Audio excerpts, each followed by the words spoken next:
আমার লাস্ট ভিডিওটিতে আপনাদের সাথে শেয়ার করেছিলাম এনজেপি স্টেশনে জাস্ট আমি পৌঁছেছি।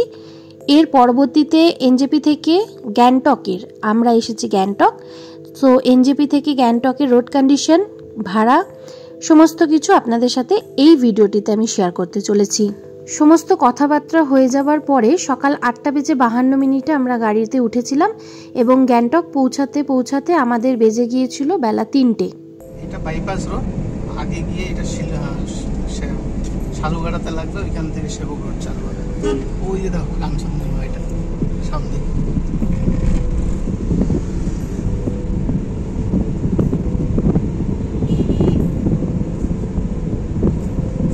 ইস্টার্ন বাইপাস বললেই হয়ে যাবে।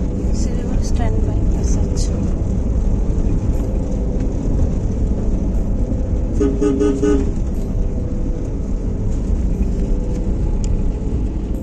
আমাদের ড্রাইভার দাদা বললেন আমরা সেবক রোড দিয়ে যাব এবং উনি শিলিগুড়ির জ্যামটাকে টোটালি অ্যাভয়েড করার জন্য শিলিগুড়ি স্ট্যান্ড বাইপাস রোডটা ধরেছিলেন।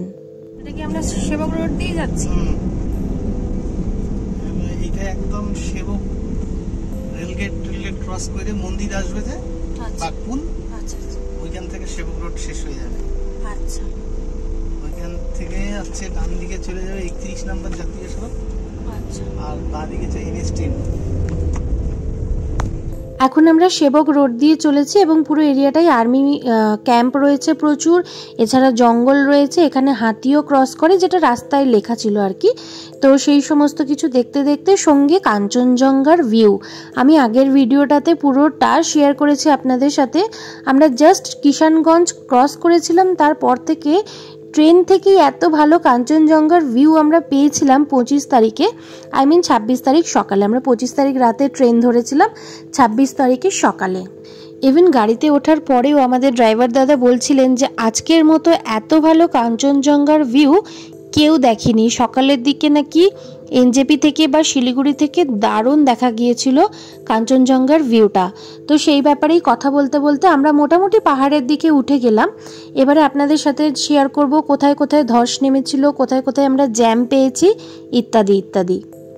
আপনাদের এখানে একটা ইনফরমেশন দিয়ে রাখি, সেটা হলো এনজেপি স্টেশন আসার পরে প্রচুর লোকজন আপনাদের ছেকে ধরবে।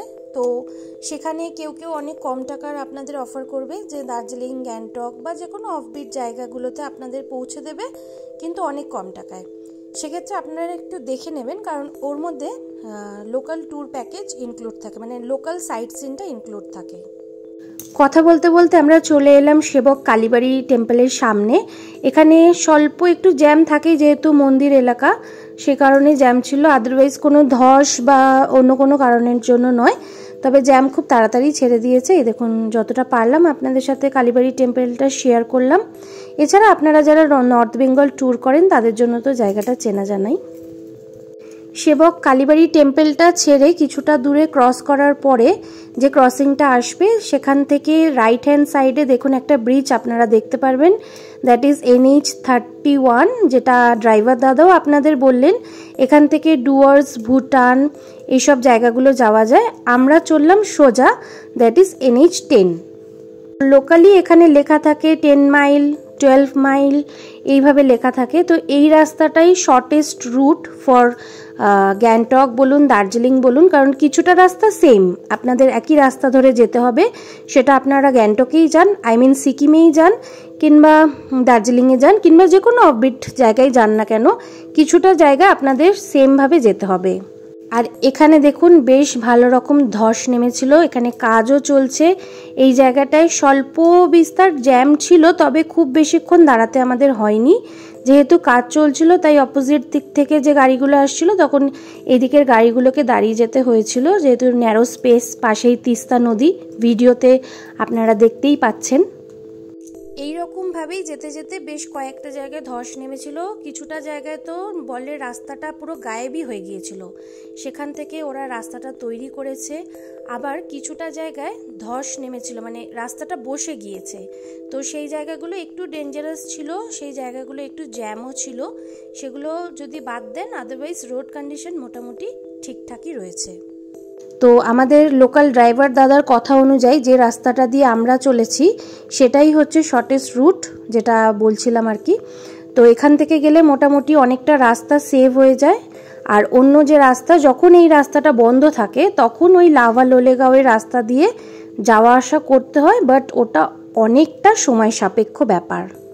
আমাদের ড্রাইভার দাদার কথা অনুযায়ী মানে এনজেপি টু গ্যাংটক আসতে যদি 4 থেকে 4.5 ঘন্টার সময় লাগে, তাহলে লাভা লোলেগাঁও রাস্তাটা দিয়ে আসতে মোটামুটি 6 ঘন্টার ওপরে টাইম লেগে যাবে। এরপরে যদি জ্যাম থাকে সেটা আলাদা ব্যাপার, সেখানে তো আরোই টাইম লাগবে, কিন্তু এক্ষেত্রে সবচেয়ে শর্টেস্ট রুট হলো এই রাস্তাটাই। মাঝে যে আমরা খবরে দেখছিলাম যে রাস্তা বন্ধ ছিল, এই রাস্তাটাই বন্ধ থাকার জন্যে লাভা লোলেগাঁও দিয়ে পর্যটকদের ঘুরে আসতে হচ্ছিল। এখানে ইন্ডিয়ান রেলওয়ের কিছু কাজও চলছে, যেটা আপনারা রাস্তায় দেখতে পারবেন, যদিও সেটা অনেকটা সময় সাপেক্ষ।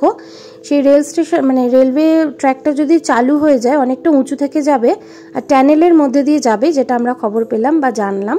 এই দেখুন, এই একটা রাস্তায় ধস নেমেছিল, এক্ষেত্রে গাড়িগুলো খুব স্লো যাচ্ছে, জ্যামও পেতে পারেন, সমস্ত রকমই পসিবিলিটিস এই রাস্তাগুলোতে থেকে যাচ্ছে।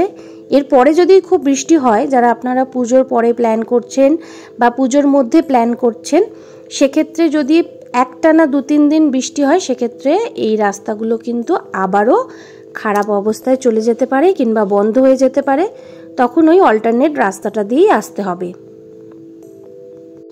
আরও একটা ব্যাপার আপনাদের সাথে শেয়ার করে রাখি, আপনারা যারা পুজোর মধ্যে আসার কথা ভাবছেন বা প্ল্যান করে রেখেছেন, সেক্ষেত্রে শিলিগুড়িতে প্রচুর দুর্গাপুজো হয় এবং মেন জ্যামটা আপনাদের ওখানেই ফেস করতে হবে। নিউজে যেটা দেখাচ্ছে বা বিভিন্ন ট্রাভেল গ্রুপগুলোতে যে ব্যাপারগুলোতে আলোচনা হচ্ছে যে প্রচুর সময় লেগে যাচ্ছে, প্রচুর জ্যাম লেগে যাচ্ছে, সেক্ষেত্রে নিউ জলপাইগুড়ি স্টেশন নয়, শিলিগুড়িতে যেহেতু প্রচুর পুজো হয়, তাই ওখানে জ্যামের পসিবিলিটিসটা অনেক বেশি থেকে যায় এবং জ্যাম হচ্ছেও। আমাদের ড্রাইভার দাদা যেটা ভিডিওতে বললেনও, উনি বাইপাস রোডটা ধরেছিলেন, শিলিগুড়ি স্ট্যান্ড বাইপাস রোডটা ধরে আমাদের নিয়ে এসেছেন। যেহেতু ভেতরের রাস্তা ছিল, তাই মেন জ্যামটা আমরা পাইনি। এই যে সামনে দেখছেন, এইরকম ছোট ছোট 5-10 মিনিট, খুব বেশি হলে 15 মিনিটের জ্যাম আমরা পেয়েছি, তাও খুব কম। যেহেতু বললাম 3 থেকে 4 জায়গায় ধস নেমেছে খুব বাজেভাবে, সেখানে একটু ট্রাফিকটা স্লো, আদারওয়াইজ গাড়ি মোটামুটি খুব ভালোভাবেই চলছিল এবং জ্যামও আমরা সেরকমভাবে পাই। তবে আমরা এসেছিলাম তৃতীয়ার দিন, সেক্ষেত্রে আপনারা যদি সপ্তমী, অষ্টমী, নবমী বা দশমী এই সময়গুলোয় প্ল্যান করেন, সেক্ষেত্রে কি অবস্থা হবে আমি জানি না, তবে ওই রাস্তাটায় তুলনামূলকভাবে জ্যামটা একটু কম পাওয়া যাবে।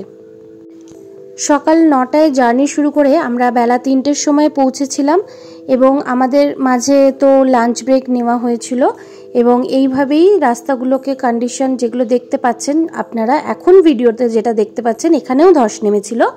তো সেই সব ক্রস করে যেতে যেতে একটু তো সময় লেগেই যায়। সেক্ষেত্রে আমাদের 3টের সময় মোটামুটি আমরা হোটেলে পৌঁছেছিলাম। আমাদের হোটেল একদম এমজি মার্গের ওপরেই ছিল, যেটা কিনা পরবর্তী ভিডিওতে আপনাদের সাথে রুম ট্যুর, হোটেলের রিভিউ, ফুড রিভিউ, ট্যারিফ সমস্ত কিছু আমি শেয়ার করতে চলেছি। এবার আসি গ্যাংটকের ওয়েদারের ব্যাপারে। আমরা যেদিন ঢুকছিলাম 3টে নাগাদ একটু বৃষ্টি পেয়েছিলাম, এরপরে সন্ধ্যের দিকেও একটু বৃষ্টি হয়েছিল। যেহেতু পাহাড়, তো ওয়েদার প্রেডিকশন যাই হোক না কেন যখন তখন বৃষ্টি হতেই পারে, আপনারা জানেন সেটা। আদারওয়াইজ ওয়েদার ভীষণই সুন্দর, মনোরম, মানে খুব ঠান্ডাও লাগবে না, আপনাদের খুব গরমও লাগবে না। যেহেতু এটা সেপ্টেম্বরের এন্ডিং চলছে, সেইভাবে শীতটাও পড়েনি, তবে গরমও লাগবে না। যেহেতু আমরা জার্নি করে এসেছিলাম, তাই একটা ফ্যানের দরকার পড়েছিল, কিন্তু সেটা না হলেও চলে যাবে। মোটামুটি এই হলো আমার ভিডিওর ইনফরমেশন, যেটা আপনাদের সাথে আমি শেয়ার করলাম। আশা করছি ভিডিওটা আপনাদের জন্য হেল্পফুল হয়েছে। এরপরে যারা গ্যাংটক প্ল্যান করছেন, এখন হোক কিংবা পরবর্তীতে, তারা যদি হোটেল সম্বন্ধে জানতে চান, তাহলে চ্যানেলটাকে সাবস্ক্রাইব করে সাথে থাকবেন, পাশে থাকবেন। আর এই দেখুন, এখানে একটা কাজ চলছিল, কিন্তু এদের সিস্টেম এত ভালো, এত সুন্দরভাবে নেট দিয়ে এটাকে ঘিরে রেখেছে, যাতে কোনো রকম কোনো স্টোন, পাথর, ছোট বড় যাই হোক না কেন, ওপর থেকে না এসে কোনো কারোর ক্ষতি করে। কারণ পাশেই একদম তিস্তা, আমরা একদম ধারে দাঁড়িয়েছিলাম। এই দেখুন, আমি ভিডিওতে দেখিয়েওছি আপনাদের। তো সেক্ষেত্রে ওরা খুব সুন্দরভাবে নেট দিয়ে পুরো এলাকাটাকে ঘিরে কাজ করছিল, যেই কারণে এখানেও একটু আমরা জ্যাম পেয়েছিলাম। যেহেতু বর্ষাকাল, তাই এই সমস্ত কিছু মাথায় রেখে আপনারা আসবেন। কারণ বর্ষাকালে পাহাড়ি রাস্তায় তো একটু জ্যাম থাকবেই। আর সাথে লাঞ্চে আমরা খেয়ে নিয়েছিলাম গরম গরম মোমো। ড্রাইভার যেখানে দাঁড় করাবেন ওখানে ওয়াশরুম, খাওয়া দাওয়া লাঞ্চ আপনারা করে নিতে পারেন। তো এই হলো আজকের ভিডিওর সমস্ত ইনফরমেশন। গ্যাংটক মেন সিটিতে ঢোকার মুখেও বেশ খানিকক্ষণ আমাদের জ্যামে পড়তে হয়েছিল এবং বৃষ্টিও শুরু হয়ে গিয়েছিল। তো যাই হোক, আজকে ভিডিওটা মোটামুটি আমি এখানেই শেষ করব। এই দেখুন এখানেও কিছু কাজ চলছে। এইভাবেই রাস্তার মধ্যে কিছু জায়গায় কাজ, কিছু জায়গায় জ্যাম, এইভাবেই এসেছি আমরা। আর এখন একটা টানেলের মধ্যে দিয়ে যাচ্ছি। ভালো থাকবেন সবাই। পুজো খুব ভালো কাটুক আপনাদের। ভালোভাবে পুজো এনজয় করুন, অনেক অনেক ঘুরে বেড়ান, খুব ভালো খাওয়া দাওয়া করুন। দেখা হচ্ছে পরবর্তী ব্লগে। সাথে থাকবেন, পাশে থাকবেন। Thank you.